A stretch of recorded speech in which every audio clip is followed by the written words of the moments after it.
Thanks for joining us, everybody, and spending part of your Thursday with us as we look at our lab on leadership, diplomacy, and national security. And to be an innovator, it's one thing to create new work, create ideas, to create solutions to complex problems. But what we work on in the lab is encouraging and developing women and men to be character-driven leaders. And we went on to spend just a short period of this time to talk about what a character-driven leader is, and when we do a practical exercise to practice it a little bit. So on the tenets of character-driven leadership, let's continue, please. We first start with a clear understanding of the environment I lead in. What kind of environment are we in today? We often talk about a VUCA environment: violent, uncertain, complex, and ambiguous. And that's the environment we find ourselves in, both domestically and internationally. And then we also explore the tenet and the idea of the leader in me. Who am I? What do I stand for? What do I believe in? So as I do innovate, as I do lead in foreign policy, I clearly understand who I am and the environment that I'm leading in. And we look at both Mahatma Gandhi, who led Europe, led India to being a free and separate country from Great Britain, and the work he did in nonviolent leadership. And we examine men like Dr. Martin Luther King Jr. and what he did in leading the civil rights movement in the United States in the mid 1960s. Well, not really from the 1950s to the 1960s. But we explore these two critical concepts: environment I lead in and the leader in me. Next, please, Kathy. So the leader in me really starts with values. And what values are what you believe in. They're your personal beliefs as a leader. And so we explore personal values, but we also are aware of organizational values. When we look at Arizona State University, we have stated organizational values of access, excellence, and impact, that we as a university embrace others and look for ways to provide access to those men and women to continue their education. We provide excellent education to them and expect them on their own educational journey to work in an excellent fashion with their academic coursework, and then to leave our university and go out and have impact as entrepreneurs, as innovators, but as important as character-driven leaders, to make a difference in at home in Arizona, in California, in the United States, and abroad. So we look at values, our belief system, but values also exist personally, organizationally, and nationally. So we look at all three of those levels of values, as we look at the leader in me. Go ahead, please. Then on top of that, in our model, this is the definition of values that I just mentioned about it, those core beliefs, and they determine the choice we make. They're like the glasses one would wear, and you see the world through the lenses of the values that you embrace and you believe in. On top of values, next slide, please, we then look at ethics. And so ethics are how we behave. So values are what we believe in as leaders. Ethics are how we believe or should behave. They're the foundational aspects of being a character-driven leader. Next, please. So here's how we in academia define ethics. It's this relationship. It's how society and groups ought to behave: right versus wrong, good versus evil. We argue that values are somewhat concrete: values of integrity, respect, loyalty, duty, responsibility, selflessness. These things are what people believe in, and they're fairly concrete. Ethics tend to be somewhat gray, and we try to help leaders understand how to work through the gray aspects, the ambiguity of ethical issues. We explore concepts like, how can something be legal and unethical, or how can something be ethical but illegal? And it exists. If you were a leader in the 1860s, slavery would be legal by the Constitution, but it would be highly unethical. You can burn the Quran. It's legal under freedom of spread. You can burn the American flag. You can burn the Quran. You can burn about anything under our first Bill of Rights and freedom of speech. But it isn't ethical to do those kind of things. So we explore those concepts. Next, please.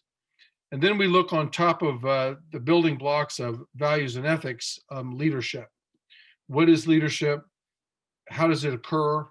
What are some tenets of leadership? What are examples, as Ambassador O'Donnell talked about, when you explore women and men who epitomize the nature of character-driven leadership, his examples of President Kennedy and President Reagan. Next chart, please. So in leadership, we look at this aspect of what research tells us. And first of all, it's an ability, something that can be learned, a set of skills that can be improved upon. You can look at a great basketball player, or you can look at a great soccer player, you can look at a great musician. They have an ability, and that ability gets built upon. A great engineer, architect has an ability to understand science of building, science of being an architect, creating buildings and landscapes, but that ability can be improved upon. I'm often asked, are leaders developed or born? And my answer is yes. There are men and women who are born leaders, but most of us, including myself, are developed leaders. So that's that ability and that lifelong journey of being a character-driven leader. And then that creating a vision, which direction are you going in? What are you going to achieve, is critically important. And for the key word, positive change. And then the rest of it, you can see right solutions and providing others opportunities for growth and learning. It's important that leaders help others develop, provide opportunities for others, encourage others to achieve their potential. So next chart, please. Then we look at character-driven leadership. So the combination of values, what we believe, ethics, how we behave, and leadership, the skills and abilities that we demonstrate to have others follow us, roll up into character-driven leadership.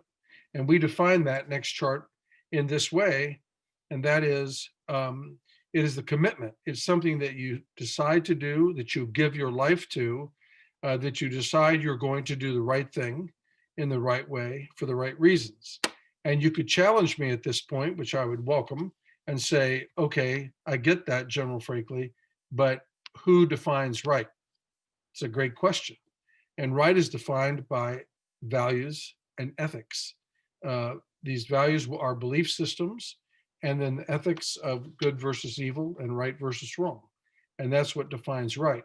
So in our expanded work, today is just a brief overview of it.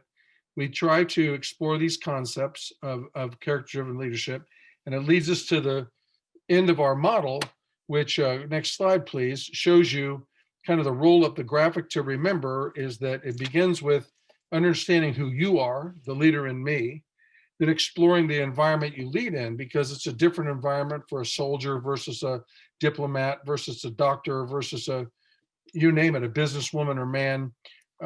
We all lead in different environments, and it's important to understand that ever-changing environment that we lead in. A year ago, Dr. Crow was not leading Arizona State University in a pandemic. Today he is, and his environment rapidly changed last spring, as did all of our environment. So it's important to understand that leader in me plus the environment I lead in, and then explore the value system I believe in, how I behave ethically, how I lead others, that commitment then to be a character-driven a leader. And if you don't take anything away for the rest of the day that I speak to, up at the top is the most important, and that's trust. The essence of leadership is trust. Leaders earn the trust of others. This applies in your relationship with your parents, your friends, your loved ones, your peers. When people trust you, they will follow you. It was amazing to me, having served in combat 3 times, to see men and women going up the side of 13,000 foot, 14,000 foot mountains in Afghanistan, trudging along in pretty tough conditions, carrying 70 pounds. And I just said, why are they out here? And they're out here because they trusted their leaders. They would follow those men and women, squad leaders, platoon leaders, young leaders your age that led them in combat. They trusted them to do the right thing and to make a difference for our country. And so the essence of leadership is trust. And we explore how leaders build trust and how trust is earned, because we say easily, essence of leadership is trust, but the tough thing is to earn people's trust. And that's what we explore in our work. So that's where we are in character driven leadership.